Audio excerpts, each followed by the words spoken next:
Hello बच्चों, welcome to SKM study. आपका इस प्लेटफॉर्म पर आपके अपने प्लेटफॉर्म पे स्वागत है।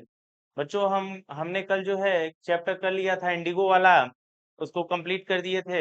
और आज बच्चों जो आपका चैप्टर है poets and pancakes, poets and pancakes, इस चैप्टर के जो भी इंपॉर्टेंट क्वेश्चन आंसर बन सकते हैं, जितना हम लोगों ने ट्राई किया है, हमारी टीम ने सबने मिलकर इसको बनाया कि जहां से आपका जो है क्वेश्चन बिल्कुल टाइम टू टाइम जो है जितना पेपर में आए हुए हैं और जितना हम लोग उसको समझ सकते हैं कि यहाँ से आपका क्वेश्चन आने का संभावना बहुत ज्यादा है, वो सारे क्वेश्चन आपको सॉल्व करा दिए गए हैं। बस आपको बच्चों केवल एक बार कहानी सुननी है, क्वेश्चंस को देखना है, एक दो बार उसको अपने से थोड़ा सा रिवाइज कर लेना है और आपका चैप्टर याद हो जाएगा। इसमें कुछ है नहीं, अगर आपको कहानी अच्छे से समझ आ जाती है तो ये सबसे इजी नंबर देने वाला चीज होता है। वैसे तो पूरा सब्जेक्ट इजी है, जब आप जिसको टाइम दोगे तो वो इजी रहेगा ही।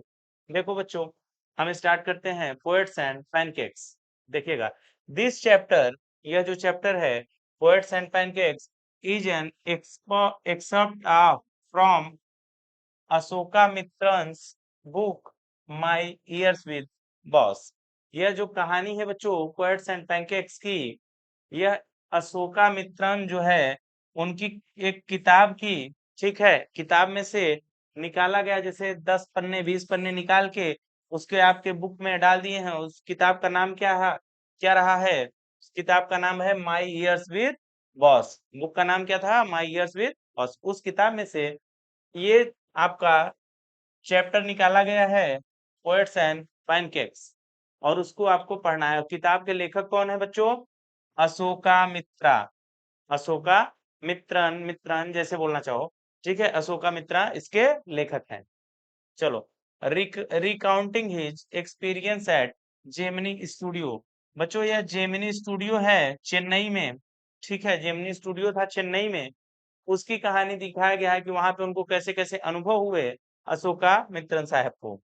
अ प्रोमिनेंट फिल्म प्रोड्यूसिंग ऑर्गेनाइजेशन, जो कि जेमिनी स्टूडियो के बारे में बात कर रहा है बच्चों, कि जो कि प्रोमिनेंट फिल्म प्रोड्यूसिंग ऑर्गेनाइजेशन था, बहुत ही प्रसिद्ध फिल्म जो है प्रोड्यूस करने वाला ऑर्गेनाइजेशन था, जो कि स्टैब्लिश्ड कब हुआ था? 1940 में। किसके द्वारा? एसएस वसान के द्वारा।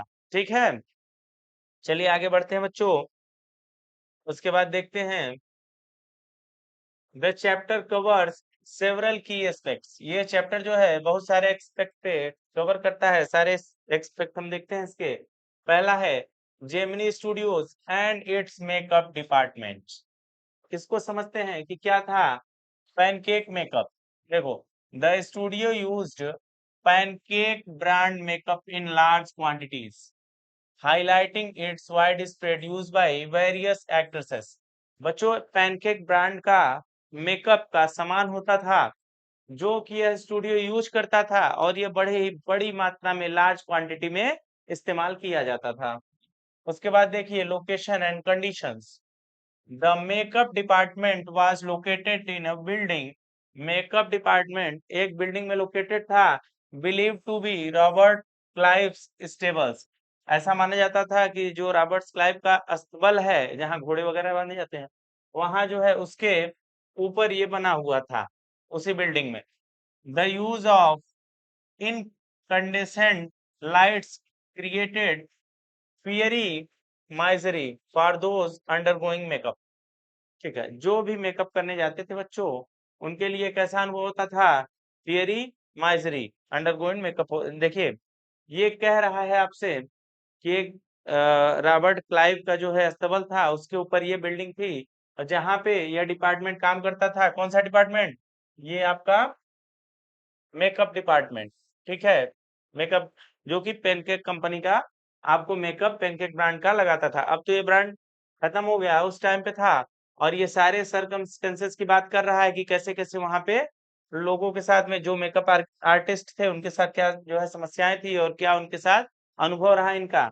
नेशनल इंटीग्रेशन, देखिएगा, द मेकअप डिपार्टमेंट, जो मेकअप डिपार्टमेंट था, वाज स्टाफ्ड बाई, बहुत सारे लोग वहां पे काम करते थे बच्चों, फ्रॉम डाइवर्स रीजनल बैकग्राउंड, जिनके अलग अलग रीजनल क्षेत्रीय उससे बैकग्राउंड से वो लोग आते थे। जैसे बंगाली लोग भी थे वहां पे, महाराष्ट्रियन भी थे, धारवाड़ के थे, ठीक है, कन्नड़ा के थे और आंध्र प्रदेश के थे, मद्रास के थे और कुछ इंडियन क्रिश्चियन थे मद्रास के, एंग्लो बर्मीज भी थे और लोकल तमिल भी थे। ठीक है, बहुत सारे लोग जो है मिलकर एक इंटीग्रेशन, नेशनल इंटीग्रेशन जैसा फॉर्मेशन वहां बना दिए थे काम करने के लिए। ठीक है, showcasing national integration long before official broadcasting initiatives। तो ये सारी चीजें वहां के ऐसा दिखता है जैसे जब कोई चीजें वहां पे ब्रॉडकास्ट की जाती थी तो वहां पे भी जो है नेशनल इंटीग्रेशन दिखता था, सब लोग मिलकर कोऑर्डिनेशन में काम करते थे। आप इसका थीम समझ लेंगे बच्चों थोड़ा सा, तो आपको क्वेश्चन आंसर याद करने में प्रॉब्लम नहीं आती है। देखिए, मेकअप हायरार्की, हम तो कहते हैं पूरी कहानी पढ़नी चाहिए एनसीईआरटी की, आप इसका एक एक लाइन का कहानी पढ़ते चलिए। ये जो हम आपको सारांश करा देते हैं यहाँ पे थोड़ा सा, ये तो आपको क्वेश्चन आंसर के लिए है बच्चों। यहाँ पे कहानी भी चलेगी क्योंकि बार बार क्वेश्चन रिपीट होंगे तो कहानी आपको अपने आप पता चल जाती है कि कहानी क्या थी। ये तो ऐसे ही पता चल जाता है क्लास में ही, लेकिन इसके अलावा अगर आपने एक बार बुक पढ़ ली तो ये क्या हो जाएगा, सोने पे सुहागा हो जाता है। देखिए, makeup hierarchy, strict hierarchy existed. ठीक है, देखो हायरार्की क्या होती है, बड़े पोजीशन से छोटे पोजीशन या छोटे से बड़े पोजीशन की क्या मतलब, कौन कौन से पोस्ट है। With the chief makeup man, ठीक है, जो चीफ मेकअप मैन होता था वो लीड, मतलब जो लीड एक्टर होते थे उनको मेकअप करता था, सबसे बड़ा होता था। उसके बाद सीनियर असिस्टेंट होते थे, जो दूसरे हीरो हीरोइन होते हैं साइड वाले, उनका मेकअप करता था। फिर जूनियर असिस्टेंट्स होते थे जो कि क्या करते थे, कॉमेडियंस वगैरह जो होते थे उनका मेकअप करते थे। और ऑफिस बॉय होते थे, जो क्राउड होता था उसका मेकअप वगैरह करते थे, उसको देख रेख करते थे उनका। The office boy and the authors role, यहाँ पे कहा जा रहा है ऑफिस बॉय और जो आथर है अशोक मित्रान साहब, उसके साथ अपना अनुभव लिख रहे हैं। Office boy duties, office boy की ड्यूटीज क्या थी। The office boy was responsible for applying makeup to crowd players, जो भीड़ होती है बच्चों, आप मूवी भी देखते हो तो जैसे एक एक्टर होगा, फिर कुछ साइड एक्टर होंगे, फिर उसके देखते हो कहीं भीड़ भी होता है, जैसे भीड़ में कोई फिल्म फिल्माना है तो वो लोग भी होते हैं। तो ये सारे लोग मिलके जो है, जो उनका जो है सबका अलग अलग था कि भैया हीरो हीरोइन का जो एक्टर होंगे मेन, उनका कौन करेगा, लीड एक्टर का हायरार्की में कौन करेगा, चीफ मेकअप मैन जो होगा वो करेगा उनका मेकअप। सीनियर असिस्टेंट जो दूसरे लीड एक्टर्स होते हैं हीरो हीरोइन के अलावा, उनका मेकअप करेगा। इसी प्रकार जो ऑफिस बॉय होगा, जो क्राउड होगा, क्राउड का मेकअप कौन करेगा, office boy. Often mixing paint in a giant vessel, जो कि एक बहुत बड़े वेसल में जायंट पेंट मतलब ढेर सारा, जैसे पेंट, पेंट मतलब बेटा यहाँ पे आपका मेकअप का सामान है कि वो ऐसे पेंट की तरह मिक्स करता है उसको, ये उसका काम होता है।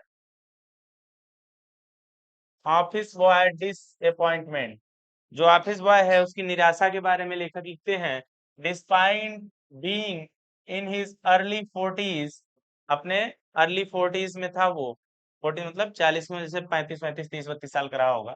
He was still an office boy, वह केवल अभी ऑफिस बॉय ही था। Having joined the studio years ago, बहुत साल पहले उसने स्टूडियो ज्वाइन कर रखा था। Aspirations of becoming a star actor, जो कि एक स्टार एक्टर बनना चाहता था। स्क्रीन राइटर, डायरेक्टर, लिरिसिस्ट, कुछ भी बनना चाहता था इसमें से। He was also a poet, और वह एक पोएट भी था। देखिएगा, authors perceive, authors perceive idleness, ठीक है। देखिएगा इसका आइडलनेस क्या था। Ashok Mitra's job involve cutting newspaper, Ashok Mitra की जॉब कैसी थी आखिर की, न्यूज़पेपर को कटिंग करना, क्लिपिंग करना उनका। ठीक है, which made him appear idol to others, जो उनको दूसरे से क्या बनाता था, आइडल बनाता था। इंक्लूडिंग द बॉस, ठीक है, बॉस से भी। The this led to people including the office boy lecturing him. देखो, जो वो काम करते थे अशोक मित्रा साहब, पेपर को कटिंग करना, उसको क्लिपिंग करना, तो ये बॉस को और उनके सारे लोगों को लगता था कि ये फालतू का काम है, लेकिन ये स्टूडियो के लिए बड़ा ही जिम्मेदारी का काम होता था और बड़ा ही जो है इसमें नॉलेज वगैरह, क्योंकि आप पेपर कटिंग करोगे तो आप उसके सारे न्यूज पढ़ते हो, सारा चीज करते हो, तो ये काम इनका आथर का होता था। आथर मतलब अशोक मित्रा का होता था। देखिएगा, ऑफिस बॉयज फ्रस्ट्रेशन, तो ऑफिस बॉय जो था उसका फ्रस्ट्रेशन क्या था। The office boy harbored deep frustration directing his anger towards Kothamangalam Subbu, ये कोठा मंगलम सुब्बू बड़ा ही इंपॉर्टेंट पर्सन है, तो इसको याद रखिएगा, एग्जाम में सीधे आएगा। Believing Subbu was responsible for his woes, कि ऑफिस बॉय कहता था कि आज मैं एक्टर होता, न एक्टर होता, लिरिसिस्ट होता, डायरेक्टर होता, मैं अगर कुछ ना बन पाया तो इस व्यक्ति की वजह से। इसका नाम है कोठा मंगलम सुब्बू। अब कोठा मंगलम सुब्बू की कहानी सुनते चलिए, क्या है, कौन है भैया कोठा मंगलम सुब्बू, देखिएगा। Kotha Mangalam Subbu the number 2 at Gemini studio, मतलब इनकी पोजीशन नंबर 2 थी। पहले पे तो एस वसान थे जो इसके हेड मालिक थे, उसके बाद इनका नंबर आया, ठीक है, ये सबसे बड़े थे, उसमें बॉस थे। सुब्बू's इन्फ्लुएंस, देखिएगा, Subbu was considered the number 2 at Gemini studio and was instrumental in its golden years, providing direction and definition। देखिए ये क्या करते थे, ये नंबर 2 में थे जेमिनी स्टूडियो पे, बॉस थे, लाइक ए बॉस। और ये क्या करते थे, ये उनके सुनहरे वर्ष थे जो वहां बिता रहे थे। इंस्ट्रूमेंट्स में भी वो नंबर बढ़िया उनका था, अच्छा खासा वो रोल प्ले कर रहे थे, और डायरेक्शन उनकी अच्छी थी, और वो डेफिनेशन वगैरह भी इसकी अच्छे से, मतलब स्टूडियो का कार्यभार अच्छे से संभाल रहे थे। उनके पास टैलेंटेड व्यक्ति थे। हिज एबिलिटीज, उनकी योग्यताएं क्या क्या थी। ही वॉज हाईली क्रिएटिव, बहुत ही जो है क्रिएटिव व्यक्ति थे। लॉयल थे, इंडिविजुअल, ठीक है, बहुत ही मतलब कि वफादार थे किसी व्यक्ति के प्रति या किसी भी चीज के प्रति। Always finding solutions for procedures producers, जो प्रोड्यूसर्स होते थे उनके हर समस्या का हल इनके पास होता था। ही वॉज अ पोएट, वह एक कवि भी थे। Deliberately wrote for the masses, जो कि बाकी मासेस के लिए कविताएं लिखते थे, लोगों के लिए, ठीक है, मतलब हाँ। Through his film success over shadowed his literary achievements। देखो ये क्या कह रहे हैं कि उनकी जो लिटरेली मतलब उनकी जो अ, विद्वता थी किसमें, कविताएं लिखने में और दुनिया भर के बाकी कामों में, जो कि उन्हें मतलब एक पढ़े लिखे व्यक्ति की होती है, तो ये सब सारी चीजें शेडो हो जाती थी, दब जाती थी किसकी छाव में, जो उनके बाकी के अचीवमेंट थे उनके आगे फीकी पड़ जाती थी, ये कहना चाह रहा है ये। ही रोट स्प्रॉलिंग नॉवेल, उन्होंने एक बड़ा ही अच्छा नॉवेल लिखा था, थिलन्ना मोहनम मोहनम बल, ठीक है, खिलन्ना मोहनम बल, ऐसा करके उन्होंने कुछ जो है एक नॉवेल लिखा था। And recreated the mood of devadasi, उन्होंने मूड ऑफ देवदासी देवदासी भी लिखा है, ठीक है, नए फिर से नए सिरे से। तो ये उनके दो ठो नावल थे। He was an amazing actor, वो बहुत अच्छे एक्टर भी थे। सब्सिडरी रोल, जो साइड के रोल होते हैं उसको किया किया करते थे, often out performing main players, जो कि जो है जो मेन प्लेयर्स होते थे उनसे भी अच्छा परफॉर्म किया करते थे। ही वॉज चैरिटेबल, वह जो है दान करने वाले थे। Providing a home many relatives and acquaintances, जिसको भी जरूरत होती थी उसको चैरिटी देना और सारी चीजें, इन सब चीजों में भी इनको बड़ा ही आनंद आता था, ये सब चीजें भी ये करते थे। इनेमीज, इनके इनेमीज कौन कौन थे, डिस्पाइट हिज पॉजिटिव क्वालिटीज, इतने सारे इनके गुण होने के बाद, पॉजिटिव गुण होने के बाद, ही हैड इनेमीज, इसके बावजूद भी इनके इनेमीज थे। कैसे इनेमी थे, possibly due to his closeness to the boss, जो इनका क्लोजनेस था बहुत ज्यादा, पॉसिबली मतलब लगता है ऑथर को कि हो सकता है इसकी वजह से हो कि ये जो है इनके बॉस के साथ बड़ी करीबी है, इसके साथ भी इनके दुश्मन हो सकते हैं। हिज साइकोफैटिक डिमेनर, देखो ये क्या लिखा है, डिमेनर, कि जो इनका सोचने का मतलब साइको ये तरीका है, जो सॉल्यूशंस वगैरह निकाल लेते हैं जल्दी से हर चीज का, तो हो सकता है इसकी वजह से इनके दुश्मन हो। या इस कंस्टेंट पॉजिटिविटी, जो है इनकी पूरी जो है आशा मतलब पॉजिटिविटी है, ठीक है, जो इनका पूरा पॉजिटिविटी है, हो सकता है इसकी वजह से, जैसे कुछ लोग होते हैं बड़े पॉजिटिव होते हैं, हमेशा सकारात्मक बातें ही करते रहते हैं, तो इसकी वजह से भी हो सकता है, तो ऐसा लेखक को लगता है कि हो सकता है इसकी वजह से इनके नेमी बने हो। The story department and the legal adviser, story का डिपार्टमेंट और लीगल एडवाइजर कहानी, देखो composition. The story department included a liar, story department के साथ में एक liar, and assembly of writers and poets. देखो स्टोरी डिपार्टमेंट में कौन कौन था, पोएट्स थे, राइटर्स थे, ठीक है, और इनके साथ में एक लायर था, the liar known as the legal adviser. Liar किस लिए जाना जाता है? लीगल एडवाइजर के लिए, ठीक है, लीगल एडवाइस देने के लिए। He was ironically referred to as the opposite by others, जो कि अपने काम से बिल्कुल विपरीत काम करता है। देखिएगा कैसे, ही was a man of cold logic, जो एक ऐसा लॉजिक देता है ऊट पटांग सा, ठीक है, कौन? ये liar. In a crowd of dreamers, ठीक है, ड्रीमर्स की भीड़ में। ड्रीमर्स मतलब पोएट।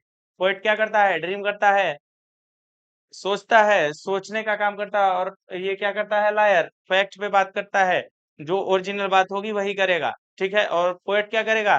कल्पनाओं में जीता रहता है। तो ये कह रहा है कि बिल्कुल अपोजिट। देखिएगा, incident with the actress, actress के साथ क्या इंसिडेंट हुआ था, ठीक है।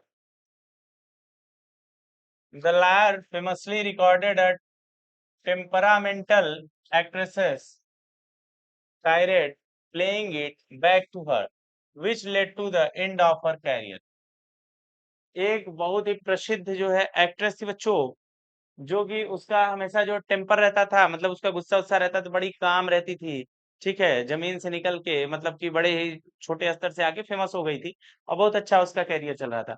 इस लायर से उसकी कुछ बात होती है, कुछ कहा सुनी होती है, कोई बात पे ऐसा हो जाता है कि उसका पूरा कैरियर जो है एंड हो जाता है, खत्म हो जाता है उस एक्ट्रेस का।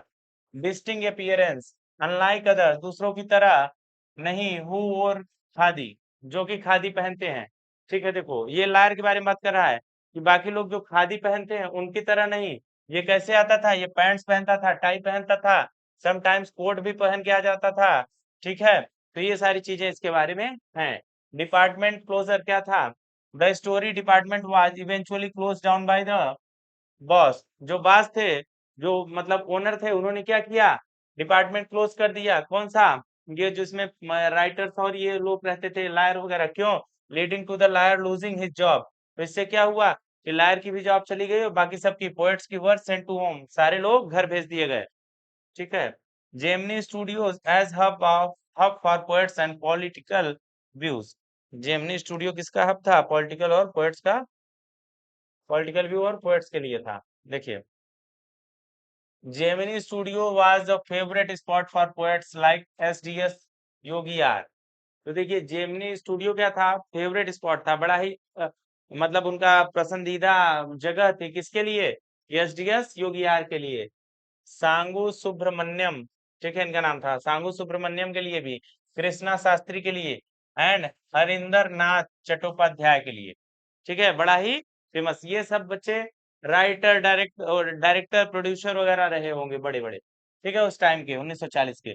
पॉलिटिकल अपाथी, ठीक है, मोस्ट स्टाफ, ज्यादातर जो है कार्यकर्ता जो काम कर रहे थे, डिस्पाइट बियरिंग खादी, जो खादी जो है नहीं बियर कर रहे थे, वर्शिपिंग गांधी, गांधी जी, जो गांधी जी की पूजा भी करते थे, lack appreciation for political thought, जिनके पास पॉलिटिकल थॉट की कमी थी, वर एवर्स टू कम्युनिज्म, जो कि कम्युनिज्म के विरोधी थे, ऐसे लोग भी वहां पर थे।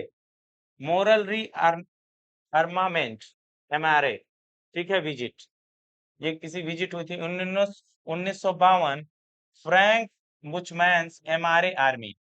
1952 में फ्रांस की बुचमैन्स एमआरए आर्मी विजिटेड, उन्होंने विजिट किया, होस्टेड वार्मली, जिनका बड़ा ही भव्य स्वागत किया गया जेमिनी स्टूडियो में।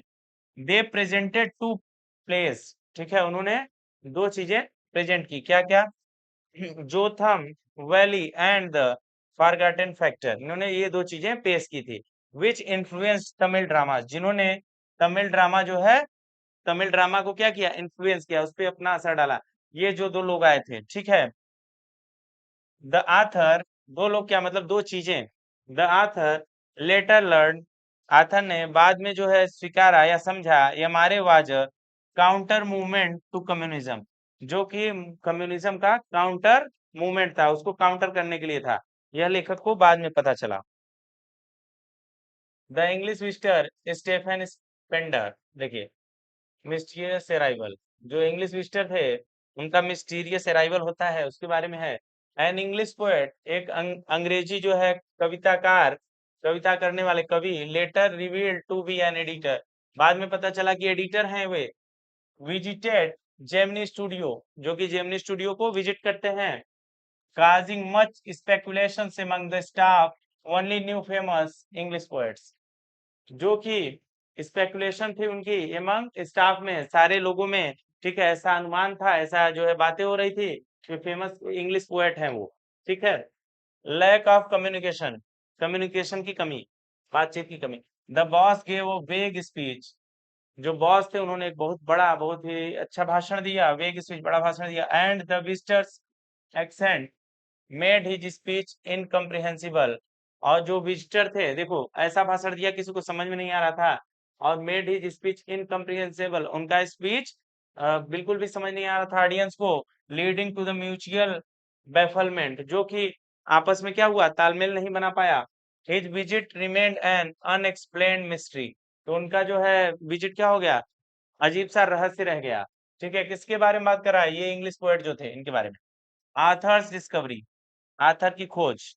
ईयर्स लेटर, सालों बाद, the author discovered the visitor's identity, सालों बाद जो है आथर ने क्या किया, जो विजिटर थे उनकी आइडेंटिटी को निकाला, स्टीफन स्पेंडर की आइडेंटिटी को। व्हेन ही फाउंड, फिर उन्होंने पाया, his name as the editor of the Encounter periodical, तो वो एडिटर किसके थे, एनकाउंटर पीरियडिकल के एडिटर थे, एनकाउंटर के क्या थे, एडिटर थे। लेखक ने बाद में इनको पता चला। The god that failed, the god that failed, the author later bought a book title the god that failed, ठीक है। आइटन जो हमारे अशोक मित्रा साहब थे, इन्होंने एक किताब खरीदी, उसका टाइटल क्या था, the god that failed, which contains essay by 6 eminent man, जिसमें क्या था, 6 प्रसिद्ध व्यक्तियों का ऐसे थी, ठीक है, सेइंग वो मतलब उनका निबंध था एक प्रकार से, इंक्लूडिंग स्टीफन स्पेंडर, जिसमें स्टीफन स्पेंडर का भी था। डिस्क्राइबिंग देयर जर्नी, उनकी जर्नी के बारे में कि वो कैसे क्या जो है अपने लाइफ में किए हैं, इनटू द कम्युनिज्म, कम्युनिज्म के ऊपर भी। द डिल्यूजन, डिल्यूजन रिटर, ठीक है। This revelation likely interested in spenders anti communist stance rather than his poetry, देखो इसमें कह रहा है, ये जो कम्युनिज्म जो है स्टांस था इसका, ठीक है, ये इनका स्टांस बाद में लेखक को पता चला, एक किताब थी द गॉड दैट फेल्ड, उससे उनको पता चला कि ये प्रसिद्ध जो है निबंध लेखक हैं, एडिटर हैं, और उनका जो है एंटी कम्युनिस्ट हैं वो, ठीक है, एंटी कम्युनिज्म है उनके पास, beyond rather than his poetry के, ठीक है। देखो, the chapter uses gentle humour and a rambling, chapter क्या यूज करता है, जेंटल ह्यूमर यूज करता है, ठीक है, ह्यूमर मतलब होता है हंसी मजाक, and chatty style to provide insights into the early days of Indian cinema, और ये क्या मतलब हमको बताता है कि जो अर्ली डेज, प्रारंभिक सिनेमा था इंडियन का, ठीक है, इंडियन सिनेमा जो प्रारंभिक स्टेज में था, उसके बारे में बताता है कि कैसे कैसे वहां पे सिचुएशन था, उसके अंदर क्या बातें चल रही थी। The personalities with in Gemini studio, और जेमिनी स्टूडियो के पर्सनालिटी जो लोग थे वो कैसे थे, and the social and political climate of the time, उस समय का सोशल, सामाजिक और राजनीतिक जो है क्लाइमेट कैसा था, माहौल कैसा था, तो ये सारी बातें हमको कौन बताता है, यह चैप्टर बताता है।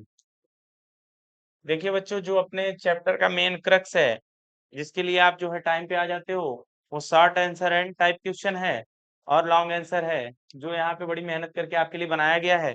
आप जो है इसको देखिए, जो आपके एग्जाम में सीधे आने वाला है। What was pancake, how was its related to Gemini studios, pancake was the brand name of the makeup material, या मेकअप मटेरियल का ब्रांड नेम था बच्चों। It was related to Gemini studios, यह जेमिनी स्टूडियो से रिलेटेड था। It was used in Gemini studio for makeup for all artist including seniors and juniors, यह जो है जेमिनी स्टूडियो में जितने भी आर्टिस्ट थे, सीनियर जूनियर सबके लिए मेकअप के लिए आता था, ठीक है। और ये एक ब्रांड था, अच्छा ब्रांड रहा होगा।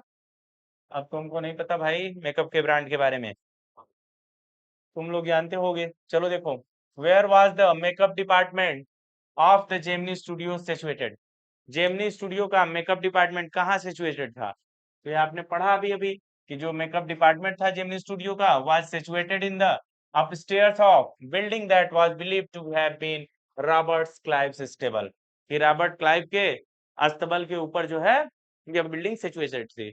बस यही बताना है आपको। How could national integration be seen in makeup department. Makeup department में हमको कैसे नेशनल इंटीग्रेशन, पूरे राष्ट्र का जो है थोड़ा थोड़ा क्या कहते हैं उसको, योगदान कैसे दिखता है। देखो, इन द मेकअप डिपार्टमेंट में नेशनल इंटीग्रेशन, राष्ट्रीय जो है योगदान सबका, could be seen by observing the, यह दिखता है हमको जब हम ऑब्जर्व करते हैं पीपल वर्किंग देयर, लोगों को काम करते हुए, इन कंटेंट, जो कि कंटेन करता है कंटेंट, बंगाली, बंगाली लोग भी थे, महाराष्ट्रियन भी थे, आंध्रा के थे और लोकल तमिल थे, और अदर्स फ्रॉम डिफरेंट कल्चर, और भी दूसरे कल्चर के लोग थे यहाँ पे। Places who showed national integration, इतने सारे लोग मिलके एक काम को करें और उस काम को बड़ा ही बेहतर तरीके से करते हैं, तो ये हमको क्या दिखाता है, उस टाइम का नेशनल इंटीग्रेशन दिखाता है।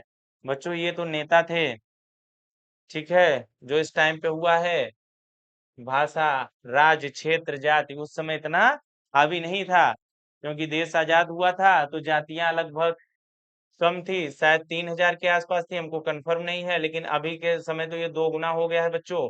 तो इतनी जातियां कहाँ से बीच बीच में बन के आ जाती हैं, और इतने राज्य भी बन रहे हैं बीच बीच में, तो ये सारी चीजें नेताओं की देन है। ठीक है, यूनिटी अगर खत्म होती है तो उसमें कहीं ना कहीं सबका क्या होता है, थोड़ा थोड़ा योगदान होता है यूनिटी खत्म करने में और जोड़ने में भी। अगर यूनिटी आपकी एक होती है, सभी लोगों से आप प्रेम सामंजस्य से रहते हो, तो वहां भी आपका योगदान रहता है बच्चों। What strict hierarchy was maintained in makeup department? Makeup department में हायरार्की क्या थी?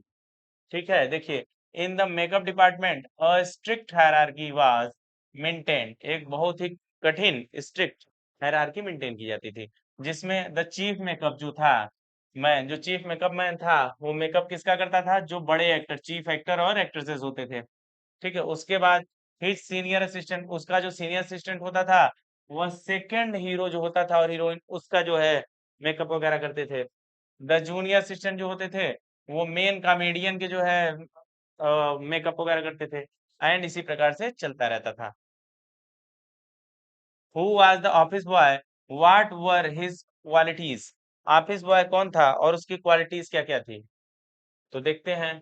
The office boy was a worker in the makeup department, makeup department में काम करने वाला एक लड़का था जेमिनी स्टूडियोज में, हु, जो कि shouldered the responsibility of painting, जो कि अपने कंधे पे किसकी जिम्मेदारी उठाए हुए था, पेंटिंग करने की। पेंटिंग मतलब पैनकेक, जो ब्रांड का मेकअप आता था। टू द क्राउड प्लेयर्स, जो क्राउड प्लेयर्स थे उनके ऊपर।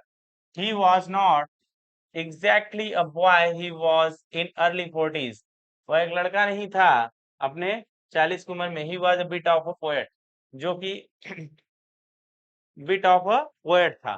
ठीक है, पोएट मतलब समझते हो, कवि, इतना तो समझते ही होगे जी।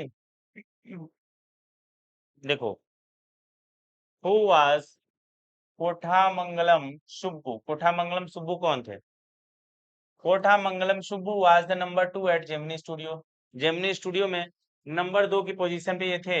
ही वाज अ ब्राह्मीण, एक ब्राह्मीण थे, and tailor made for films, film में क्या थे ये, टेलर मेड करते थे। टेलर मतलब बेटा उसका पूरा टेलर वेलर बनाना। He had the quality of handle each and every situation, tailor का मतलब होता है कंप्लीट, मतलब कि उनके पास बहुत सारी नॉलेज थी हर चीज कंप्लीट करने की। देखिए, he had the quality to handle each and every situation, हर सिचुएशन वो हैंडल कर ले जाते थे, हर केस को हैंडल कर ले जाते थे। He was right hand of the boss, वो जो बॉस था जेमिनी स्टूडियो का, उसके दाहिने हाथ हुआ करते थे। What was the position of Subbu in Gemini Studios and why? The position of Subbu in Gemini Studio was number 2. Gemini Studio में सुब्बू के जो है कैसा पोजीशन था, नंबर 2 का पोजीशन था बॉस के बाद। It was so because Subbu was having the solution of every problem, ये इसलिए था क्योंकि सुब्बू के पास हर प्रॉब्लम का सॉल्यूशन होता था। Sometimes he counselled the boss also, कई बार तो बॉस को भी जो है काउंसलिंग दिया करते थे। When he was fixed in a problem, जो वो एक प्रॉब्लम में फंस जाया करते थे। दूसरी बात, Subbu was ready to solve every problem, Subbu जो थे हमेशा तैयार रहते थे कोई भी समस्या सॉल्व करने के लिए। Always, and his behaviour was very cheerful, उनका इसके अलावा उनका जो बिहेवियर था बड़ा ही प्रसन्नचित्त, बड़ा ही खुश मिजाज रहता था सबके साथ में। ठीक है, तो भाई ऐसे व्यक्ति को कौन ना पसंद करे। आप ही खुश रहना स्टार्ट कर दोगे तो आधे लोग आपसे जुड़ने लगेंगे। जिस दिन आप रोनी सी शक्ल बना के रोने लगोगे तो सब आपसे किनारा करने लगते हैं। देखिएगा, what were the works and abilities of Subbu. Subbu works and abilities were a lot more. Subbu की कार्य और जो योग्यताएं थी बहुत सारी हैं, बहुत सारे थी। In the absence of the boss, boss के अब्सेंस में, बॉस के न रहने पे, he was there to manage each and everything. वह पूरा चीज मैनेज करते थे, जो भी हो सकता था। Subbu had a separate identity as a poet. Subbu के पास में एक सीक्रेट, एक छुपी हुई आइडेंटिटी थी, पहचान थी। वो क्या थी? पोएट की थी। ही वॉज अ सक्सेसफुल पर्सन, वह एक सक्सेसफुल पर्सन थे फिल्म्स में। He was an amazing actor also, वो एक अच्छे एक्टर भी थे। ही was a charitable and improvident man, वो जो है दान करने वाले और बड़े ही अच्छे व्यक्ति व्यवहार के थे। Use to feed and support many person, जो हमेशा लोगों को खाने जैसे भोजन वोजन कराते लगते उन्होंने इन सब में विश्वास रखा करते थे।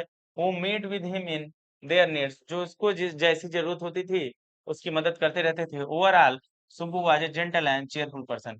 सब मिला जुला के सुब्बू क्या थे? एक सभ्य और बहुत ही अच्छे व्यक्तित्व वाले व्यक्ति थे, जिनके अंदर करुणा दया सब कुछ भरी हुई थी। देखिए, why did the liar lose his job. Liar ने कैसे अपना जॉब जो है लूज कर दिया? देखो, one day the boss close down the story department. एक दिन क्या होता है कि बॉस ने स्टोरी डिपार्टमेंट को बंद कर दिया। And this was perhaps the only instance in all human history.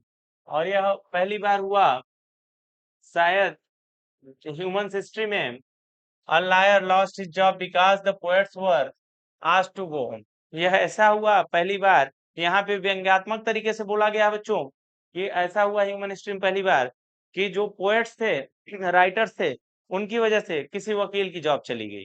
ठीक है, यहाँ पे लेखक व्यंग्यात्मक तरीके से बातें करता है। चलिए आगे देखते हैं। What was moral rearmament army.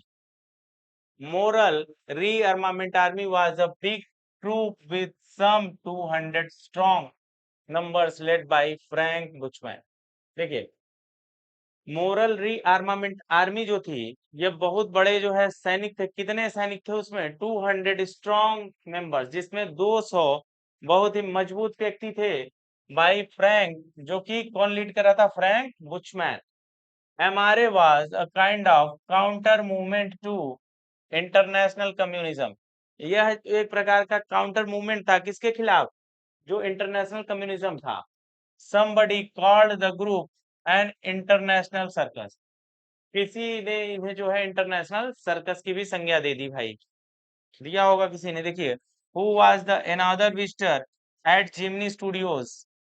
Gemini studios में अनदर विजिटर कौन था? व्हाई वाज ही वेलकम्ड, उसका स्वागत क्यों किया गया? देखिए, the another visitor in Gemini studios, Gemini studios में दूसरा विजिटर जो था, वाज एन इंग्लिश पोएट, एक इंग्लिश पोएट था, या एडिटर आप कह सकते हैं, Stephen Spender. Stephen Spender, he was welcomed in the Gemini studio.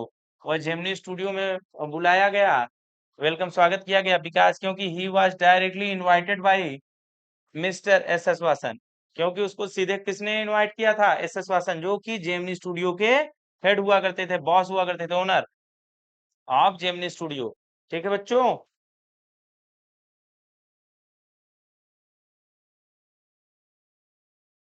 What was the god that failed, what did it refer to? The god that failed was a book, यह एक किताब का नाम है। ठीक है, an elegant paperback of American origin, ये जो कि अमेरिकन ओरिजिन का एक जो है बुक का नाम है। Special low price student edition, जिसका जो है काफी कम दाम है स्टूडेंट एडिशन से। स्टूडेंट एडिशन, ठीक है, स्टूडेंट के लिए बनाया गया था। In connection with the 50th anniversary of the Russian revolution, जो कि 50वीं वर्षगांठ थी किसकी? रसिया की रिवॉल्यूशन की। उसके उस पे जो है इसको बनाया गया था। रिटन बाय 6 एमिनेंट मैन, जिसको किसने लिखा था? 6 प्रसिद्ध व्यक्तियों ने लिखा था। इसमें लेटर्स थे इन 6 सेपरेट एसेज, जो कि 6 निबंध उसमें थे। It referred to their journeys into communism and their disillusioned return. तो यह जो है उनकी जर्नी जो है बताता है बुक एक ऐसे कम्युनिज्म से कम्युनिज्म में उनकी जर्नी कैसी रही और कैसे उनका डिलीजियन मतलब वापस रिटर्न मतलब कि वो उस चीज से वापस आए। ठीक है। What did makeup room look like? Makeup room कैसा दिखता था? The makeup room had the look of a hair cutting salon. Makeup room कैसे दिखता था? जैसे हेयर कटिंग सैलून हो, विद लाइट्स, जैसे लाइट्स वगैरह जैसे वहां पे लगी थी, एट ऑल एंगल्स, सारे एंगल्स से, around half a dozen large mirror, लगभग आधे दर्जन से ज्यादा तो वहां पे मिरर ही थे, शीशे ही थे। तो कैसे लग रहा था? जैसे हेयर कटिंग सैलून हो। तो कैसी बातें हो रही हैं? व्यंग्यात्मक। ठीक है। देखो कोई भी स्टोरी होती है, आप राइटर कैसे, जब उसमें व्यंग ना हो, उसमें कहानी ना हो, किसी ना कुछ तो रहता है बच्चों। रीड बिटवीन द लाइंस तो रहेगा ही। अगर आपका प्रोज है, पोएट्री में तो ज्यादा रहता है read between the lines, prose में भी अच्छा खासा रहता है। तो इसीलिए तो जो है आपको ऐसे कहानियां डाली जाती हैं जिससे आपका दिमाग चले। आप केवल इसका डायरेक्ट मीनिंग ना निकालें, उसका इनर मीनिंग भी समझें, और उसका एक आप स्टोरी का मोरल ऑफ द स्टोरी भी समझें कि इस स्टोरी से हमको सीखने को क्या मिला। देखिए, लॉन्ग आंसर टाइप क्वेश्चन पे आते हैं जो कि सीधे 7 मार्क्स का आएगा एग्जाम में। Describe the makeup room in Gemini studios. How was the pancake used in large quantity there and what was the hierarchy there? इन जेमिनी स्टूडियो में बच्चों, there was a department named makeup department studio. ठीक है, makeup department नाम था Gemini studios में एक department का। सिचुएटेड इन द अपस्टेयर्स, जो कि ऊपर स्थित था किसके? सीढ़ियों के ऊपर किसके? रॉबर्ट क्लाइव्स के घोड़े के। देखो, upstairs to a building that was believed have been Robert Clive's stable, जो कि रॉबर्ट क्लाइव के अस्तबल के ऊपर जो है सिचुएटेड था। There pancake was used in large quantity, वहां पे जो है पैनकेक का बहुत ही बड़े मात्रा में यूज होता था। पैनकेक एक ब्रांड था बच्चों, मेकअप का brand, because it was use to makeup the whole crowd going for shooting. जितने भी क्राउड जाते थे शूटिंग पे उस सब के लिए यूज होता था, इसलिए क्या था ये, बहुत ही ज्यादा बड़ी मात्रा में प्रयोग होता था। A strict hierarchy was maintained in the makeup department, एक बहुत ही स्ट्रिक्ट हायरार्की मेंटेन की गई थी मेकअप डिपार्टमेंट में। कैसी? चीफ मेकअप मैन जो होगा, made up the chief actors and actresses, वो चीफ एक्टर और जो एक्ट्रेसेस हैं उनको लगाएगा makeup. Senior assistant second hero को लगाएंगे और हीरोइन को मेकअप लगाएंगे, and the junior assistant main comedians को उनको लगाएंगे, और इसी प्रकार से आगे चलता रहेगा। क्वेश्चन नंबर 2 देखिए बच्चों, what was the authors role in Gemini studio? How did the talent of the author come in light? What was his actual role? देखिए कैसे उनका आथर का, अशोक मित्रान साहब का टैलेंट लाइमलाइट में आया और कैसे सारी चीजें हुई। ये देखिए, ये पूछ रहा है question. The author worked in a cubicle. ठीक है, क्यूबिकल क्या होता है बच्चों? क्यूब देखिए वो घन, तो ऐसा रूम था तो उस रूम को उन्होंने तुलना कर दी क्यूबिकल से। He used to tear up newspaper day in and day out. सारे का सारा दिन न्यूज़पेपर क्या करते रहते? फाड़ते रहते, काटते चीरते फाड़ते इकट्ठा करते रहते। I collected those for further uses, उनको आगे के यूज के लिए कलेक्ट करते रहते थे। वंस द ऑफिस बॉय, एक बार office boy the makeup department का decided to enlighten the great literary talent of the author. एक बार जो है मेकअप डिपार्टमेंट का जो है ऑफिस बॉय था, उसने क्या किया? मेकअप डिपार्टमेंट के ऑफिस बॉय ने enlighten the great literary talent of the author, उसने जो है आथर का जो ग्रेट टैलेंट होता है उसे बाहर निकालने के लिए, which was being wasted in such a department fit only for barbers and perverts only. उसने क्या कहा कि यह जो डिपार्टमेंट है जिसमें तुम ये पेपर काट रहे हो, ये फालतू का काम कर रहे हो, ये परवर्ट्स और ये बार्बर्स के लिए ठीक है। आप अपना टैलेंट क्या कर रहे हो? वेस्ट कर रहे हो। Thus the talent of the author came in the light, इससे जो है आथर का जो है टैलेंट बाहर आता है। The actual role of the author in the Gemini studios was to collect the information through newspapers and periodicals. देखो, जो एक्चुअल रोल था आथर का जेमिनी स्टूडियो में, क्या करने का था कि न्यूज़पेपर को काट के अपने पास रखना, इंफॉर्मेशन को अपने पास रखना, और कलेक्ट करना, और पीरियडिकल्स जो होते हैं उनकी मतलब उनसे भी कुछ इंफॉर्मेशन लेना और वो कलेक्ट करना। क्यों? क्योंकि मूवी वगैरह स्टूडियो है, बनाने में बहुत सारी चीजें काम में आती हैं। ये भी अच्छा काम था। पता नहीं जो है ऑफिस बॉय को क्यों खराब लग रहा था। Who was Kothamangalam Subbu? What was his position in Gemini studios and how did he achieve it? Kothamangalam Subbu was the right hand of the boss. Kothamangalam Subbu क्या था? राइट हैंड था बॉस का जेमिनी स्टूडियोज में। His position in Gemini studios was number 2, और Gemini में number 2 की position पे था।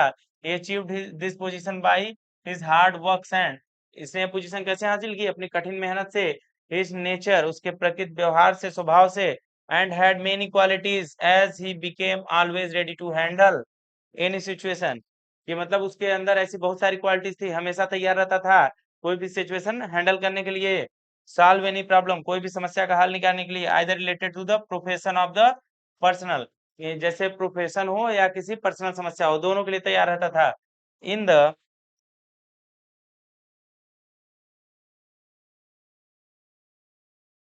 In the absence of the boss, boss के एब्सेंस में he use to manage whole things, वो सारी चीजें स्वयं कर लेता था, मैनेज कर लेता था। समटाइम्स, कभी कभी, ही काउंसल्ड द बॉस आल्सो, कभी कभी वो बॉस की भी जरूरत जो है, बॉस को भी काउंसलिंग देता था। क्यों?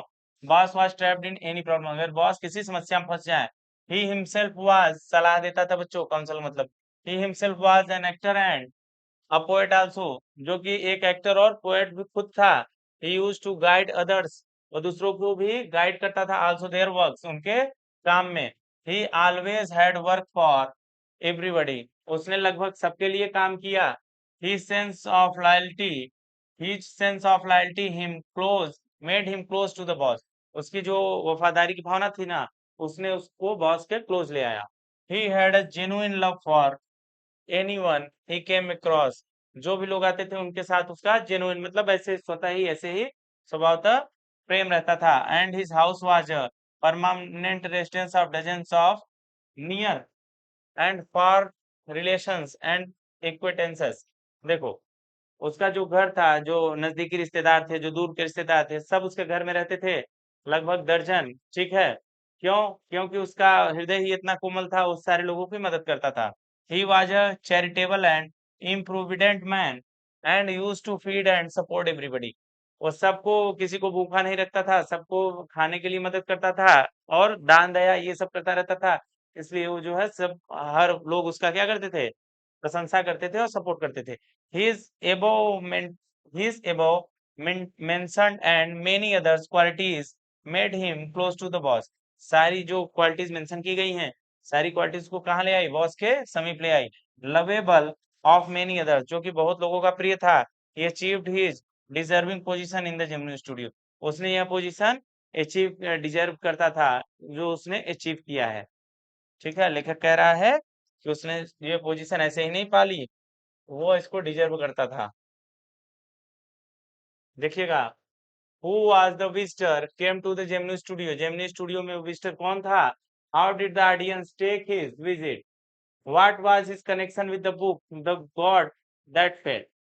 वन डे, एक दिन, after a long wait and continuous rumours and imaginations about the expected visitors, एक दिन क्या हुआ? लगातार जो है अफवाहें फैल रही थी, और जो है कल्पनाएं की जा रही थी अबाउट द एक्सपेक्टेड विजिटर, कि कौन से आगंतुक आने वाले हैं। Finally around 4 in the afternoon, 4 बजे के आसपास, द पोएट और एन एडिटर, एक कवि या एक एडिटर कह सकते हो, स्टीफन स्पेंडर, ठीक है, स्टीफन स्पेंडर आने वाले हैं। Arrived at Gemini studio, Gemini studio में वो पहुंचते हैं। After the long speech of the boss, boss के लंबे भाषण के बाद में, द पोएट्स टर्न केम, ठीक है, पोएट्स क्या हुए? मतलब कि पोएट की टर्न आई, जो आए हुए थे उनकी टर्न आई। He could not have addressed a more dazed dazed and silent audience, no one knew what he was talking about, उन्होंने ऐसे जो है भाषण दिया या ऐसी बातें बताई, किसी को समझ में नहीं आया कि कहना क्या चाहते हैं। And his accent defeated any attempts to understand what he was saying, और उनका जो एक्सेंट था, बोलने का जो लहजा था, ये भी डिपेंड करता है, किसी को कुछ भी समझ में नहीं आया कि क्या कहे, क्या इन्होंने भाषण दिया। The whole thing lasted about an hour, ये सारी चीजें लगभग 1 घंटे तक गई। Then the poet left and whole audience depressed, dispersed in utter bafflement. जैसे ही जो है चले गए पोएट, ठीक है, स्टीफन क्या नाम था इनका, स्टीफन स्पेंडर, वैसे ही क्या हो, सारी जो है असेंबली थी वो डिस्पर्स हो गई और सब लोग वहां से चले गए। Altogether, his visit remained an unexplained mystery. तो उनकी जो है विजिट जो थी वह जो है अनएक्सप्लेन्ड मिस्ट्री रह गई। There was no meaning of such a foreigner in the studio where only Tamil films were made. इसका कोई सेंस नहीं बनता है कि एक फॉरेनर आया जहाँ केवल तमिल फिल्में बनती हैं, वहां पे कुछ जो है बोला, कुछ सेंस ही नहीं बनती है इस बात की। The book, The God That Failed. The book, The God That Failed, which the author Ashok Mitra found on the footpath, जो कि अशोक मित्रा को फुटपाथ पे एक किताब मिली, उस किताब का नाम था the god that failed. Once after leaving Gemini Studio को छोड़ने के बाद में, बहुत सालों बाद, was written by 6 eminent scholar, जो कि 6 स्कॉलर्स ने मिलकर लिखी थी, एक निबंध थी। Stephen Spender was one out of दो 6 एसेस। उन 6 निबंधकारों में एक निबंधकार कौन थे? स्टीफन स्पेंडर थे। तब लेखक को समझ में आया कि अच्छा ये बातें हो रही थी वहां पे। Why was Kotha Mangalam Subbu considered number 2 in Gemini Studios? Kotha Mangalam Subbu was considered number 2 in Gemini Studios for the following reasons. इन सब कारणों के कारण कोठा मंगलम सुब्बू को जेमिनी स्टूडियो में नंबर 2 पे रखा गया। बच्चों देखिए क्या क्या कारण थे। Subbu was always seen in with the boss. Subbu क्या रहता था? हमेशा बॉस के साथ ही दिखता था। Subbu could never do things on his own. Subbu स्वयं से कोई काम नहीं करते थे। But his sense of loyalty, लेकिन उनका जो लॉयल्टी का सेंस था, identify himself with his principal completely and turn his entire creativity to his principal's advantages. जो उनके सारे सिद्धांत थे काम करने को लेकर, उनकी लॉयल्टी थी, आइडेंटिफाई थी खुद को पहचानने की, ये कंप्लीटली ये सारी चीजें एंटायर उनको क्या की, उनको एक एडवांटेज दी। किस चीज का एडवांटेज? नंबर 1, नंबर 1, ठीक है। सुबु आज ये तो हो गया ना जी, ये वाला नंबर 3 में देखो क्या क्या एडवांटेज उनको मिला। He was tailor made for films. वह जो है फिल्म्स के लिए टेलर बनाते थे। When the producer would say, जब प्रोड्यूसर कहता था that he didn't know how to do this scene, कि हम ये सीन कैसे फिल्माएं, हमको बताओ, Subbu would come out with the 4 ways। Subbu क्या करते थे? 4 तरीकों एक साथ लेके आ गए। Even if the producer was in doubt, तब भी प्रोड्यूसर को कुछ डाउट हो रहा था कि कैसे होगा, Subbu in a minute would come with 14 more alternatives। Subbu ने क्या किया? 1 मिनट के अंदर 14 और तरीके बता दिए, ठीक है, फिल्माने के। फिल्म मेकिंग, पांचवा देखिए, film making must have been and was so easy for Subbu. Film बनाना इतना इजी था सुब्बू के लिए। He give direction and definition to Gemini studio during golden years. जब जेमिनी स्टूडियो का गोल्डन ईयर्स चल रहा था तो वहां पे बहुत सारा डायरेक्शन और डेफिनेशन किसने दिया? सुब्बू जी ने दिया था। He was a successful actor, वो सक्सेसफुल एक्टर भी थे। He never aspired to the lead roles but whatever subsidiary role he played in any of the films। किसी भी फिल्म में वो जो सब्सिडरी साइड का रोल होता है प्ले कर लेते थे। कभी भी उनके मन में नहीं था कि हम जो है लीड एक्टर बनेंगे या बनना चाहते थे। He perform better than the supposed main players. वह जो है जो मेन प्लेयर्स थे उनसे भी अच्छा परफॉर्म करते थे। बच्चों यहाँ पे आपके सारे क्वेश्चन एंड हो गए और हमने ये चैप्टर कंप्लीट कर लिया है और हम आपसे उम्मीद करते हैं कि आप इसको एक बार देख लेंगे बच्चों, ठीक है। अब ये इंडिगो जैसा इंपॉर्टेंट तो नहीं है लेकिन इम्पोर्टेंट है। सारे चैप्टर्स क्योंकि आपका बोर्ड है, सब कुछ इंपॉर्टेंट है, पढ़ते रहिए। 100% अच्छा परसेंटेज आप पाएंगे और लाइफ में कुछ आगे करेंगे।